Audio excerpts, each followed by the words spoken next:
കറികൾ ഉണ്ടാക്കാനുള്ള മടി കൊണ്ട് ദോശ ഉണ്ടാക്കാത്തവരാണ് നിങ്ങളെങ്കിൽ ഇനി ഉണ്ടാക്കിക്കോ. കാരണം ഇനി നമ്മൾ ഉണ്ടാക്കാൻ പോകുന്നത് ചിക്കൻ ദോശയാണ്. അപ്പൊ അതിന് വേണ്ടിയിട്ട് എല്ലുകളില്ലാത്ത കുറച്ച് ചിക്കൻ കുട്ടന്മാരെ എടുത്തിട്ട് ഉപ്പ്, മുളക് പൊടി, മഞ്ഞപ്പൊടി, കുരുമുളക് പൊടി, അരിപ്പൊടി, സ്ക്യൂസ് ഓഫ് ലെമൺ ഇത്രയും ചേർക്കുക. ഇനി പുണ്യമാക്കപ്പെട്ട കൈ കൊണ്ടോ സ്പൂണ് കൊണ്ടോ നന്നായിട്ട് മിക്സ് ആക്കുക.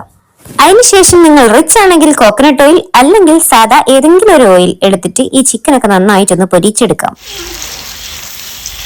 നന്നായി പൊരിഞ്ഞെന്ന് ഉറപ്പാക്കിയതിനു ശേഷം ഇഞ്ചി, വെളുത്തുള്ളി, കറിവേപ്പില, പച്ചമുളക് ചേർത്തിട്ട് ഒന്നും കൂടി ഇളക്കി മറിച്ചെടുക്കാം. ഇനി അതിലേക്ക് കുറച്ചധികം സവാളയും ഉണ്ടെങ്കിൽ മാത്രം കുറച്ച് തക്കാളിയും ക്യാപ്സിക്കും കൂടെ ചേർത്താൽ കാണാനൊരു ഭംഗി കിട്ടും.